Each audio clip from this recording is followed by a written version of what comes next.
থানার মামলা নম্বর 18 এর মামলা সংক্রান্তে কিছু মালামাল উদ্ধার করার জন্য আমরা এখানে আসছিলাম।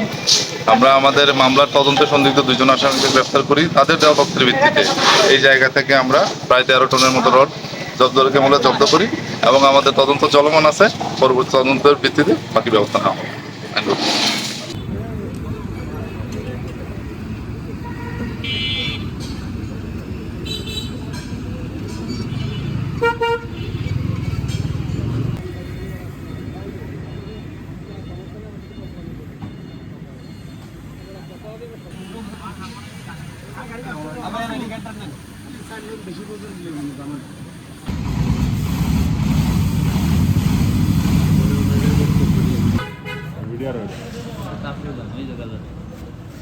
ভিডিও করে এটা সেন্ড করে।